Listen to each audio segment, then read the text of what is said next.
కుచర్తి designer. ఇవన్నీ కొన్ని design blouses చేసాం.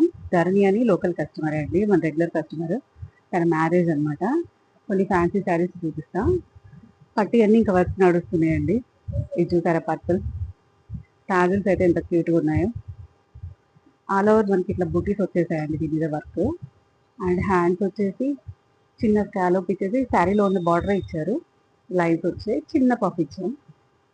అండ్ బ్యాక్ లో చిన్న స్కాలోప్ అండి, డ్రాప్ లో స్కాలోప్ ఇచ్చారు. ఇది ఒక శారీ అండి, లైట్ పేస్టల్ కలర్ శారీ. ఆ శారీకి మనకి బ్లౌజ్ ఇచ్చారు. యాక్చువల్గా బ్లౌజ్ వచ్చి మిర్రర్ వర్క్ ఇచ్చారు. కస్టమర్కి మనకి మొత్తం హ్యాండ్ ఫుల్ హ్యాండ్ కావాలనేసరికి మనం ఇది ఇండివిజువల్గా తీసుకున్న ఫ్యాబ్రిక్ అండి. ఈ చికెన్ వర్క్తో వచ్చిన బ్లౌజ్ మనకి దీనికి పేరప్ చేసేసి back and front broad deep ఇచ్చేసి సింపుల్గా ఇచ్చేసాం. చిన్న చిన్న పార్టీస్కి అకేషన్స్కి బాగుండేలాగా. టాజిల్స్ చూసారా ఎంత క్యూట్గా ఉన్నాయో. అండ్ ఇదైతే నాకు బాగా నచ్చేసిందండి. శారీ కూడా మొత్తం ఇట్లా ఆల్ ఓవర్ వర్క్ వచ్చేసింది. మనకి ప్యాడెడ్ ఇచ్చేసి ఫ్రంట్ అండ్ బ్యాక్ కూడా ఓన్లీ ఇక్కడ వర్క్ స్కాలప్ ఇచ్చేసి ఇక్కడ షేప్ ఇచ్చేసాం. ఫ్రంట్ అండ్ బ్యాక్ కూడా అంతే.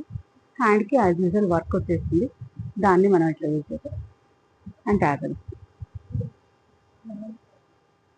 అండ్ ఇది చూసారా, జస్ట్ ఫ్రంట్ ఇట్లా షేప్ ఇచ్చేసి బ్యాక్లో పాట్ నెక్. అండ్ నెట్కి హ్యాండ్ అంటే యాజ్ యూజువల్ ఇదే ఫ్యాబ్రిక్ ఇస్తే అంత లుక్ ఉండదని చెప్పి నెట్ యూజ్ చేసాం. నెట్ మీద కూడా మనకి ఇట్లా స్ట్రైప్స్ వచ్చాయి. టాజిల్స్ మాత్రం చాలా బాగున్నాయి, క్యూట్గా ఉన్నాయి కదా. అండ్ వన్ మోర్ ఎల్లో అయితే సూపర్ ఉందండి. ఇది శారీ వచ్చి పింక్ కలర్, దీనికి మనం షార్ట్ పఫ్ ఇచ్చేసి ఇచ్చారు బార్డర్. ఆ బార్డర్ ఇలా యూజ్ చేసాం. Front shape neck and back వచ్చి పాట్ వచ్చేసింది నెక్. ట్యాగర్స్ అన్ని సింపుల్ పార్టీ వేర్లా ఉన్నాయండి శారీస్ అన్ని కూడా. దానికి మ్యారేజ్కి ఒక్కొక్క అకేషన్కి ఒక్కొక్క కలర్ యూజ్ చేయడానికి తీసుకుంది. ఇంకా మగ్గం వర్క్ నడుస్తున్నాయండి పట్టు చీరలు, అవి రెడీ అయ్యాక చూపిస్తాను మీకు. ఓకే అండి, థ్యాంక్ యూ.